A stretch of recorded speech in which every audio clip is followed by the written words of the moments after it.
प्रमुख वेद। भारत के सबसे प्राचीन ग्रंथ वेद का शाब्दिक अर्थ होता है ज्ञान। भारत के सबसे प्राचीन ग्रंथ वेद का शाब्दिक अर्थ होता है ज्ञान।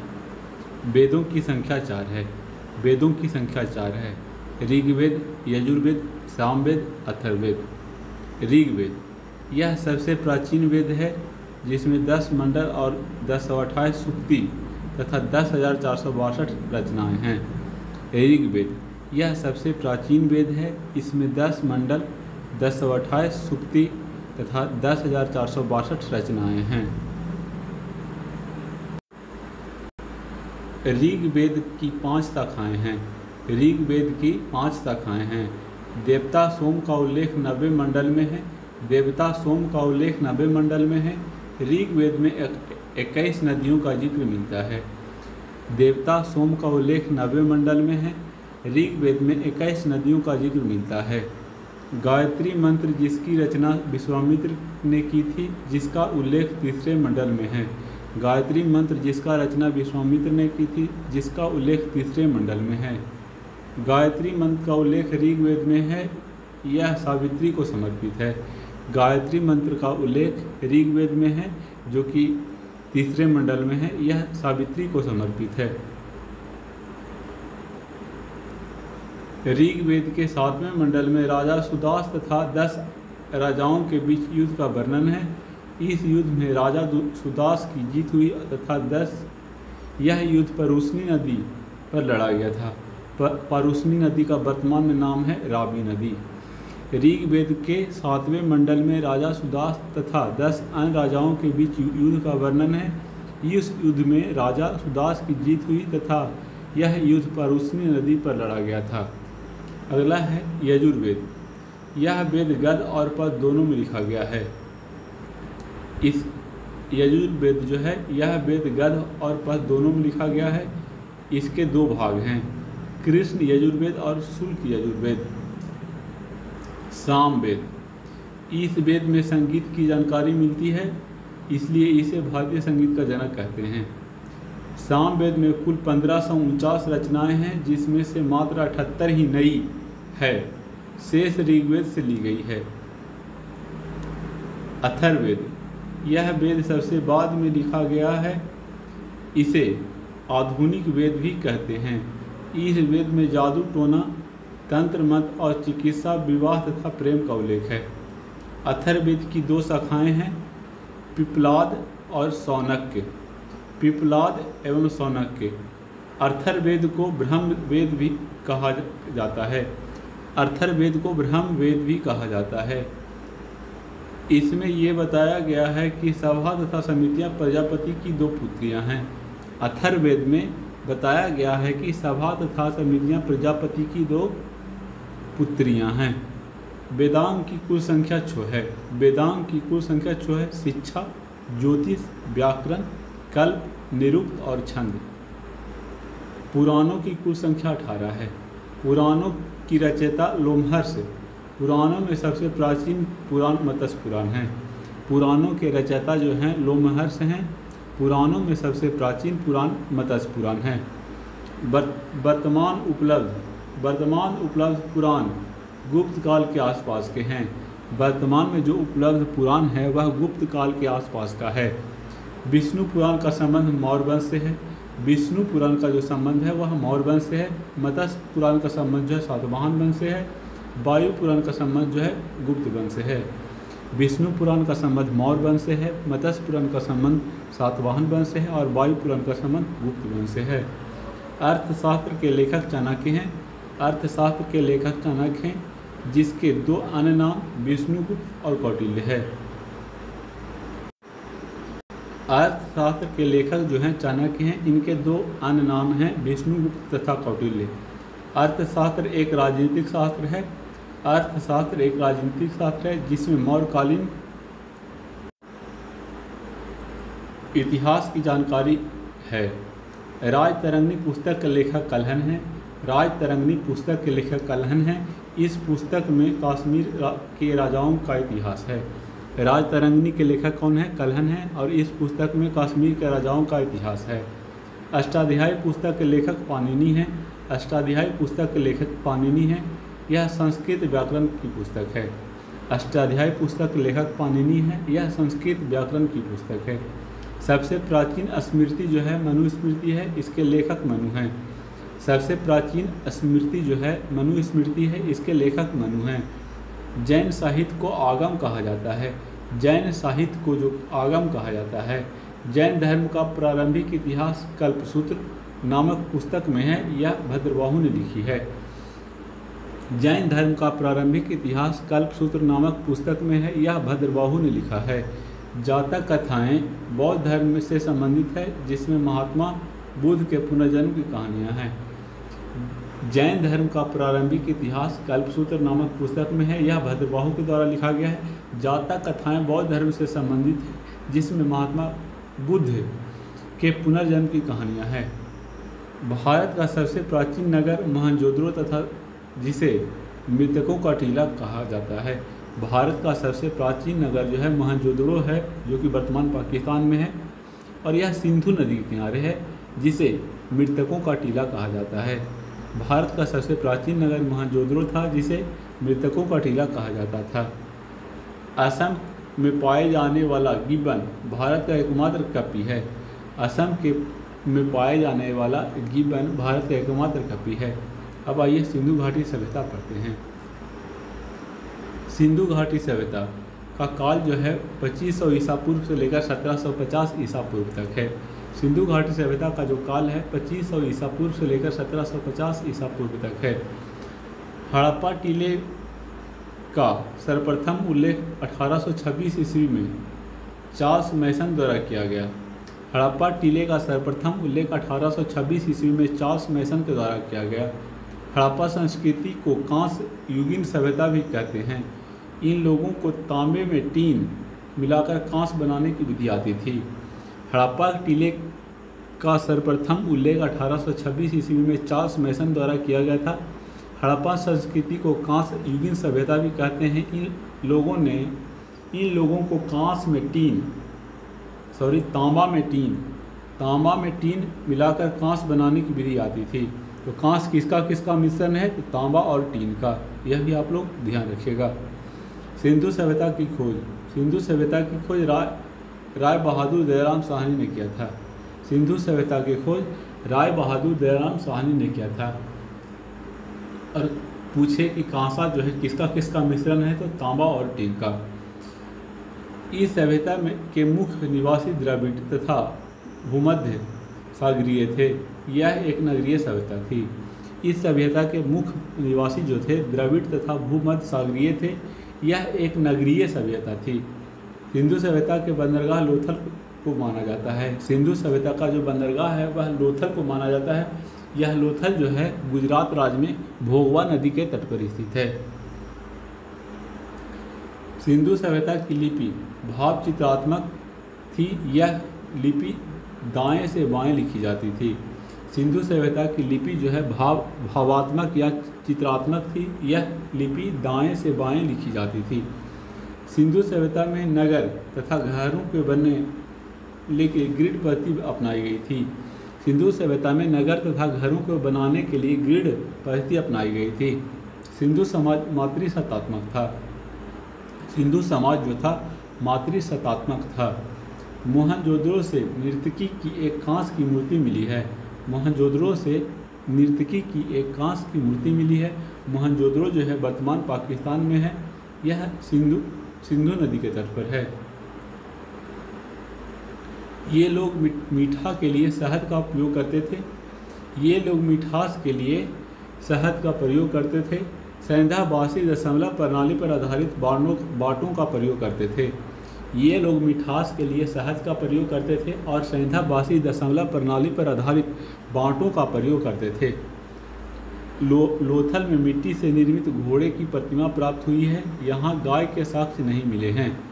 लोथल में मिट्टी से निर्मित, लोथल जो गुजरात में है भोगवा नदी के तट पर है, वहाँ से मिट्टी से निर्मित घोड़े की प्रतिमा प्राप्त हुई है। यहाँ गाय के साक्ष्य नहीं मिले हैं। सिंधुवासी बत्तख को सर्वाधिक पवित्र मानते थे। सिंधुवासी जो हैं बत्तख को अत्यधिक पवित्र मानते थे। जूते हुए खेत का साक्ष्य कालीबंगा से प्राप्त हुआ है। जूते हुए खेत का साक्ष्य जो कालीबंगा से प्राप्त हुआ है, कालीबंगा जो वर्तमान राजस्थान में है, यह घग्घर नदी के तट पर है। नक्काशीदार ईंटों का प्रयोग का साक्ष्य कालीबंगा से मिला है। नक्काशीदार ईंटों का प्रयोग का साक्ष्य भी कालीबंगा से मिला है। सिंधु सभ्यता के प्रमुख स्थल। सिंधु सभ्यता के प्रमुख स्थल हड़प्पा जो है पाकिस्तान में है, रावी नदी के तट पर है। हड़प्पा जो है पाकिस्तान में है, रावी नदी के तट पर है। मोहनजोदड़ो जो है पाकिस्तान में है, सिंधु नदी के तट पर है। चनहुंदड़ो जो है पाकिस्तान में है, सिंधु नदी के तट पर है। कालीबंगा जो है राजस्थान में है, घग्घर नदी के तट पर है। लोथल जो है गुजरात में है, भोगवा नदी के तट पर है। रोपड़ जो है पंजाब में है, सतलज नदी के तट पर है। आलमगीरपुर मेरठ में है, हिंडन नदी के तट पर है।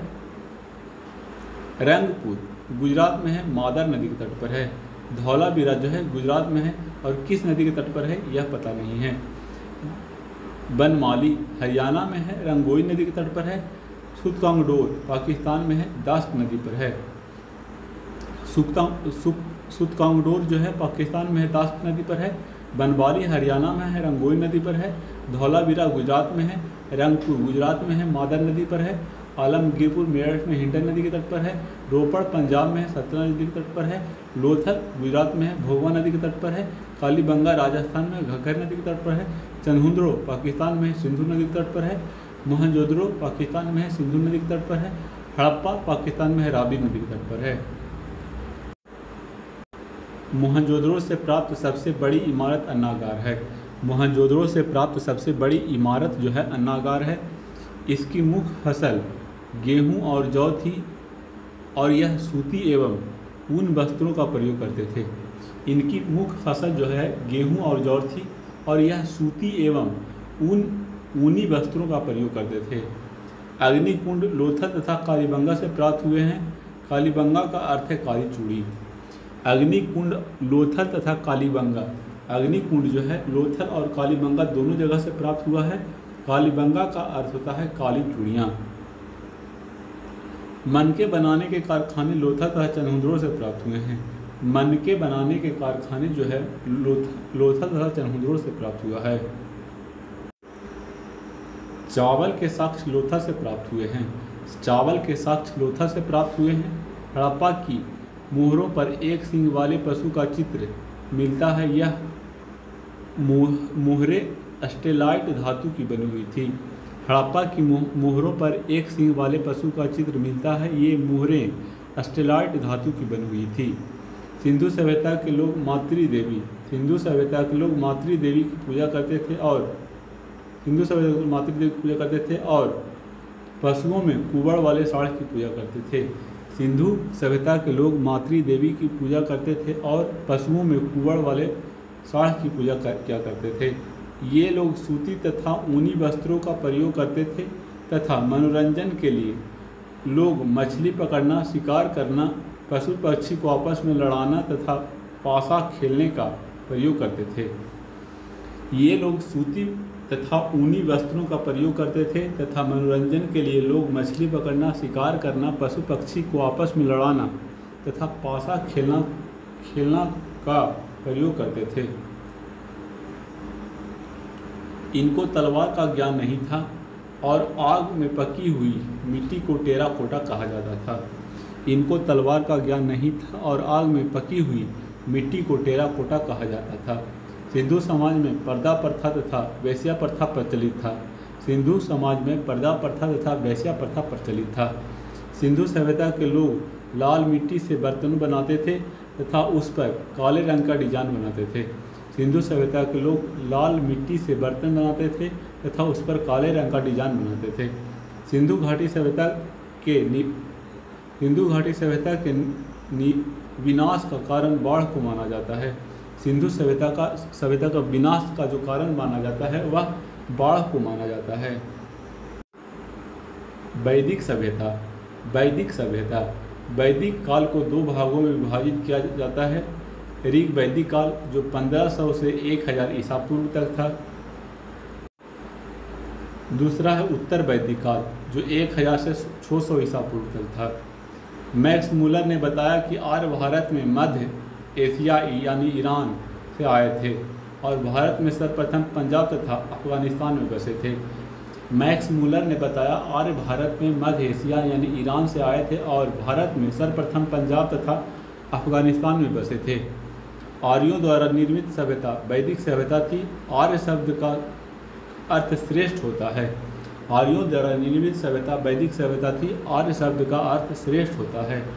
आर्यों की भाषा संस्कृत थी और यह ग्रामीण सभ्यता थी। आर्यों की भाषा जो थी वह संस्कृत थी और यह ग्रामीण सभ्यता थी। सिंधु घाटी सभ्यता जो थी वह नगरीय सभ्यता था, लेकिन वैदिक सभ्यता जो है आर्यों की जो सभ्यता है वह ग्रामीण सभ्यता था। आर्यों का भाषा संस्कृत और यह सभ्यता जो था ग्रामीण सभ्यता था। प्रशासन की इकाई को 5 भागों में बांटा गया था। कुल, ग्राम, 20, जन, राष्ट्र। प्रशासन की इकाई को 5 भागों में बांटा गया था। कुल, ग्राम, 20, जन, राष्ट्र। ग्राम के मुखिया को ग्रामणी कहते थे। ग्राम के मुखिया को ग्रामणी कहते थे। 20 के प्रधान को बीसपति कहलाता था और जन के शासन को राजन कहते थे। 20 के प्रधान को बीसपति कहलाता था और जन के शासन को राजन कहते थे। सभा एवं समिति पर राजा को सलाह देने वाली संस्था थी। सभा एवं समिति राजा को सलाह देने वाली संस्था थी। स्त्रियों दोनों में भाग ले सकती थी। सभा एवं समिति राजा को सलाह देने वाली संस्था थी। स्त्रियों दोनों में भाग ले सकती थी। युद्ध के लिए गविष्ट शब्द का प्रयोग किया गया है, जिसका अर्थ है गायों की खोज। युद्ध के लिए गविष्ट शब्द का प्रयोग किया गया है, जिसका अर्थ है गायों की खोज। बाजपति गोचर भूमि का अधिकारी होता था। उग्र अपराधियों को पकड़ने का कार्य करता था। बाजपति गोचर जो था वह भूमि का अधिकारी होता था और उग्र अपराधियों को पकड़ने का कार्य करता था। ऋग वैदिक समाज को व्यवसाय के आधार पर 4 वर्णों में बांटा गया है। ऋग वैदिक समाज को व्यवसाय के आधार पर 4 वर्णों में बांटा गया है। ब्राह्मण, क्षत्रिय, वैश्य और शूद्र। ब्राह्मण, क्षत्रिय, वैश्य और शूद्र किस आधार पर ऋग वैदिक काल में बांटा है? तो व्यवसाय के आधार पर, यानी कर्म के आधार पर। जो सा कर्म करेगा उस आधार पर बांटा गया है। ठीक है, ब्राह्मण, क्षत्रिय, वैश्य और शूद्र। आर्य का समाज पितृसत्तात्मक था। आर्य का जो समाज था पितृसत्तात्मक था। समाज की सबसे छोटी इकाई परिवार या कुल थी, जिसका मुखिया पिता होता था और उसे कुलप कहा जाता था कहते थे। आर्य समाज पितृसत्तात्मक था। समाज की सबसे छोटी इकाई परिवार या कुल थी, जिसका मुखिया पिता होता था और उसे कुलप कहते थे। स्त्रियां इस काल में अपने पति के साथ यज्ञ कार्यों में भाग लेती थी। स्त्रियां इस काल में अपने पति के साथ यज्ञ कार्य में भाग लेती थी। किस काल में? बाल विवाह तथा पर्दा प्रथा का प्रचलन नहीं था। बाल विवाह तथा पर्दा प्रथा का प्रचलन नहीं था। विधवा अपने मृत पति के छोटे भाई से विवाह कर सकती थी। विधवा अपने मृत पति के छोटे भाई से विवाह कर सकती थी। जीवन भर अविवाहित रहने वाली महिलाओं को अमाजू कहा जाता था। जीवन भर अविवाहित रहने वाली महिलाओं को अमाजू कहा जाता था। आर्यों के प्रिय पेय पदार्थ सोमरस था। यह वनस्पति से बनाया जाता था। आर्यों का पेय पदार्थ सोमरस था। यह वनस्पति से बनाया जाता था। उपनिषदों की संख्या 108 है। उपनिषद का जो संख्या है 108 है। आर्यों का मुख्य व्यवसाय पशुपालन कृषि था। आर्यों का मुख्य व्यवसाय जो था पशुपालन और कृषि था। आर्यों का मुख्य व्यवसाय क्या था? तो पशुपालन और कृषि था। तंबाकू का ज्ञान वैदिक काल के लोगों को नहीं था। तंबाकू का ज्ञान जो है वैदिक काल के लोगों को नहीं था। आर्यों के प्रिय पशु घोड़ा और प्रिय देवता इंद्र थे। ऊनी कपड़े को सामूल्य कहते थे। आर्यों के प्रिय पशु घोड़ा, आर्यों का प्रिय पशु घोड़ा और प्रिय देवता इंद्र, प्रिय पशु घोड़ा और प्रिय देवता इंद्र थे। ऊनी कपड़े को सामूल्य कहते थे। आर्यों द्वारा खोजी गई धातु लोहा थी, जिसे श्याम अयस्क कहा जाता था और तांबे को लोहित अयस्क कहा जाता था। आर्यों द्वारा खोजी गई धातु लोहा थी, जिसे श्याम अयस्क कहा जाता था तथा तांबे को लोहित अयस्क कहा जाता था। गाय की हत्या करने वाले के लिए मृत्युदंड तथा देश से गाय की हत्या करने वाले वालों के लिए मृत्युदंड तथा देश से निकालने का प्रावधान था। ऋग्वेद में उल्लेखित सभी नदियों में सरस्वती नदी को सबसे महत्वपूर्ण तथा पवित्र माना गया है। ऋग्वैदिक में गंगा नदी का उल्लेख 1 बार तथा यमुना नदी का उल्लेख 3 बार हुआ है। इसमें सिंधु नदी का उल्लेख सबसे अधिक बार हुआ है। ऋग्वेद में उल्लेखित सभी नदियों में सरस्वती नदी को सबसे महत्वपूर्ण तथा पवित्र माना गया है। ऋग्वेद में गंगा नदी का उल्लेख 1 बार तथा यमुना नदी का उल्लेख 3 बार हुआ है। इसमें सिंधु नदी का उल्लेख सबसे अधिक बार हुआ है। अब आइए उत्तर वैदिक काल। उत्तर वैदिक काल, अभी तक हम लोग ऋग्वैदिक काल पढ़ रहे थे, जिसका जो समय था वह 1500 ईसा पूर्व से लेकर 1000 ईसा पूर्व तक था। अब हम लोग उत्तर वैदिक काल पढ़ेंगे, जो 1000 ईसा पूर्व से लेकर 600 ईसा पूर्व तक है। उत्तर वैदिक काल में इंद्र का स्थान पर प्रजापति देवता सबसे प्रिय हो गए। उत्तर वैदिक काल में, ऋग्वैदिक काल में इंद्र सबसे प्रमुख देवता थे, लेकिन उत्तर वैदिक काल में इंद्र के स्थान पर प्रजापति देवता सबसे प्रिय हो गए। उत्तर वैदिक काल में वर्ण व्यवस्था जन्म के आधार पर तय होने लगा। ऋग्वैदिक काल में जो वर्ण व्यवस्था था वो कर्म के आधार पर डिसाइड होता था, लेकिन यहाँ पे उत्तर वैदिक काल में जन्म के आधार पर, जिस कुल में आप जन्म लिए उस हिसाब से आपको कर्म करना होगा। वर्ण व्यवस्था जन्म के आधार पर तय होने लगा। अब आ गया ये उत्तर वैदिक काल में हल को सीरा तथा हल रेखा को सीता कहते थे। उत्तर वैदिक काल में हल को सीरा तथा हल रेखा को सीता कहते थे। सत्यमेव जयते मुंडकोपनिषद से लिया गया है।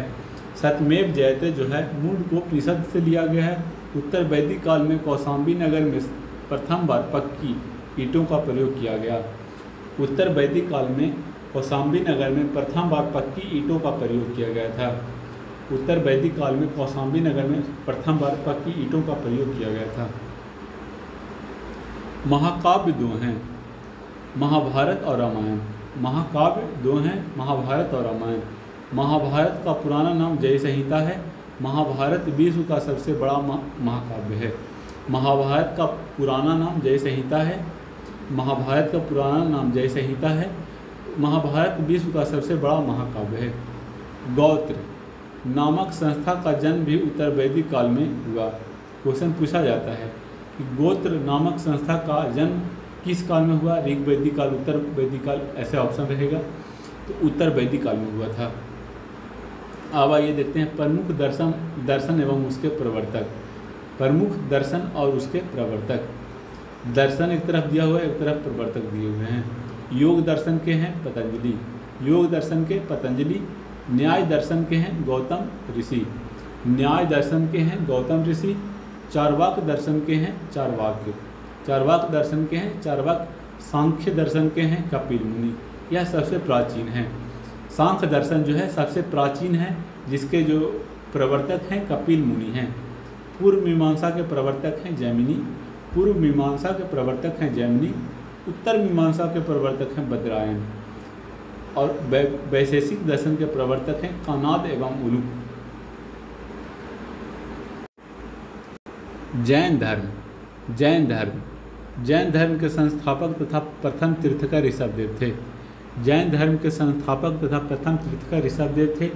जैन धर्म के 23वें तीर्थक पार्श्वनाथ थे, जो काशी के राजा अश्वसेन के पुत्र थे। जैन धर्म के 23वें तीर्थकर जो थे पार्श्वनाथ थे, जो काशी के राजा अश्वसेन के पुत्र थे। महावीर स्वामी जैन धर्म के 24वें तथा अंतिम तीर्थकर थे। महावीर स्वामी का जन्म 540 ईसा पूर्व में कुंडल ग्राम वैशाली में हुआ था। महावीर स्वामी जैन धर्म के 24वें तथा अंतिम तीर्थकर थे। महावीर स्वामी का जन्म 540 ईसा पूर्व में कुंडल ग्राम वैशाली में हुआ था। इनके पिता का नाम सिद्धार्थ, जो ज्ञात्रिक कुल के सरदार थे, और माता का नाम त्रिशला देवी था। वह लिच्छवी राजा चेटक की बहन थी। इनके पिता का नाम सिद्धार्थ था जो ज्ञात्रिक कुल के सरदार थे, और माता का नाम त्रिशला देवी था। वह लक्ष्मी राजा चेटक की बहन थी। महावीर स्वामी की पत्नी का नाम यशोदा। महावीर स्वामी के पत्नी का नाम यशोदा तथा पुत्री का नाम प्रियदर्शिनी था। पिता का नाम सिद्धार्थ, माता का नाम त्रिशला और महावीर स्वामी की पत्नी का नाम यशोदा और पुत्री का नाम प्रियदर्शिनी था। अब आइए, महावीर स्वामी के बचपन का नाम वर्धमान था। महावीर स्वामी का बचपन का नाम क्या था? तो वर्धमान था। महावीर स्वामी ने 30 वर्ष की आयु में माता पिता की मृत्यु के पश्चात अपने बड़े भाई नंदी वर्धन से अनुमति लेकर सन्यासी जीवन को स्वीकार किया था। महावीर स्वामी ने 30 वर्षों की आयु में अपने माता पिता की मृत्यु के पश्चात अपने बड़े भाई नंदी वर्धन से अनुमति लेकर सन्यासी जीवन को स्वीकार किया था। 12 वर्ष के कठिन तपस्या के पश्चात द्रिम्भिक ग्राम में ऋजुपालिका नदी के किनारे साल वृक्ष के नीचे इनको ज्ञान की प्राप्ति हुई। इसी समय इनका नाम महावीर पड़ गया। 12 वर्षों की कठिन तपस्या के पश्चात द्रिम्भिक ग्राम में ऋजुपालिका नदी के किनारे साल वृक्ष के नीचे इनको ज्ञान की प्राप्ति हुई। इसी समय इनका नाम महावीर पड़ा। इन्होंने अपने उपदेश प्राकृतिक यानी अर्धमगधी भाषा में दिए। महावीर स्वामी जो जैन धर्म के 24वें तीर्थकर थे, इन्होंने अपना जो उपदेश दिया वो प्राकृतिक यानी अर्धमगधी भाषा में दिया। महावीर के अनुयायी को निग्रंथ कहा जाता है। महावीर के अनुयायी को निग्रंथ कहा जाता है। महावीर स्वामी का बचपन का नाम क्या था आप लोग बताएंगे? अभी हम जस्ट बताएं आप लोग को। महावीर स्वामी का जो बचपन का नाम था वह वर्धमान था। यह भी बात आप लोग ध्यान रखिएगा। और उनके बड़े भाई का नाम था नंदी वर्धन। महावीर के प्रथम अनुयायी उसके दामाद जमाली था। जमाली जो था महावीर स्वामी का दामाद था, जो कि उनका प्रथम अनुयायी था, और जमाली ने ही महावीर स्वामी का विरोध किया था। महावीर स्वामी की पुत्री का नाम जो था प्रियदर्शना था। यह भी बात आप लोग ध्यान रखिएगा। प्रथम जैन भिक्षुणी चंपा थी। प्रथम जैन भिक्षुणी जो थी वह चंपा थी। महावीर ने अपने शिष्यों को 11 गंधर्वों में विभाजित किया। महावीर ने अपने शिष्यों को 11 गंधर्वों में विभाजित किया। जैन धर्म को सबसे बड़ा केंद्र चंपा नगरी था। महावीर ने अपने शिष्यों को 11 गंधर्वों में विभाजित किया। जैन धर्म का सबसे बड़ा केंद्र चंपा नगरी था। जैन धर्म के त्रिरत्न हैं सम्यक दर्शन, सम्यक ज्ञान, सम्यक आचरण। जैन धर्म में ईश्वर की मान्यता नहीं है, इसमें आत्मा की मान्यता है। जैन धर्म में ईश्वर का मान्यता नहीं दिया गया है, जैन धर्म में आत्मा का मान्यता दिया गया है। महावीर स्वामी पुनर्जन्म और कर्मवाद में विश्वास रखते थे। जैन धर्म में पूर्ण ज्ञान को कैवल्य का ज्ञान कहा गया है। जैन धर्म का सबसे महत्वपूर्ण सिद्धांत अहिंसा था। महावीर स्वामी पुनर्जन्म और कर्मवाद में विश्वास रखते थे। जैन धर्म में पूर्ण ज्ञान को कैवल्य, पूर्ण ज्ञान जिसको हो जाता था यानी जैन धर्म में, यानी उसको कैवल्य ज्ञान कहा जाता गया है। जैन धर्म का सबसे महत्वपूर्ण सिद्धांत अहिंसा था। 72 वर्ष की आयु में महावीर स्वामी की मृत्यु 468 ईसा पूर्व में पावापुरी राजगीर में हो गया था। महावीर स्वामी का जन्म कब हुआ था? तो 540 ईसा पूर्व में। यह भी बात ध्यान रखिएगा। 540 ईसा पूर्व में इनका जन्म हुआ था और 468 ईसा पूर्व में इनका मृत्यु 72 वर्ष की आयु में पावापुरी राजगीर में हो गया था। जैन धर्म की जीवनी कल्पसूत्र नामक पुस्तक में जो भद्रबाहु द्वारा लिखी गई है। जैन तीर्थंकरों की जो जीवनी लिखा गया है वो कल्पसूत्र नामक पुस्तक में लिखा गया है, जो भद्रबाहु के द्वारा लिखा गया है। जैन मठों को बसदी कहा जाता था। जैन मठ जो है उसको बसदी कहा जाता था। मौर्योत्तर युग में मथुरा जैन धर्म का प्रसिद्ध केंद्र था। मौर्योत्तर युग में मथुरा जैन धर्म का प्रसिद्ध केंद्र था। खजुराहो मध्य प्रदेश में जैन मंदिरों का निर्माण चंदेल शासकों ने करवाया था। खजुराहो मध्य प्रदेश में जैन मंदिरों का निर्माण चंदेल शासकों ने करवाया था। जैन धर्म को मानने वाला राजा थे उदयन, बदराज, चंद्रगुप्त मौर्य, खारवेल, अमोघवर्ष, चंदेल शासक। जैन धर्म को मानने वाले जो थे वो उदयन थे, बदराज थे, चंद्रगुप्त मौर्य थे, खारवेल थे, अमोघवर्ष थे और चंदेल शासक थे। आगे पढ़ते हैं। जैन धर्म ने अपने आध्यात्मिक विचारों को सांख्य दर्शन से प्राप्त किया है। जैन धर्म ने अपने आध्यात्मिक विचारों को सांख्य दर्शन से प्राप्त किया है। प्रथम जैन संगीति 300 ईसा पूर्व में पाटलिपुत्र में हुई थी, जिसके अध्यक्ष अस्तुलभद्र थे। प्रथम जैन संगीति 300 ईसा पूर्व में पाटलिपुत्र में हुई थी, जिसके अध्यक्ष अस्तुलभद्र था। द्वितीय जैन संगीति 6ठी शताब्दी में बल्लभी गुजरात में हुई, जिसका अध्यक्ष क्षमाश्रवण था। जैन धर्म दो भागों में बटा हुआ था। श्वेतांबर जो सफ़ेद वस्त्र धारण किए हुए थे, दिगंबर जो नग्न रहते थे।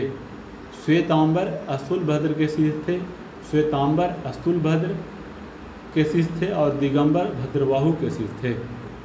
श्वेतांबर अस्तुलभद्र के शिष्य और दिगंबर भद्रबाहु के शिष्य थे।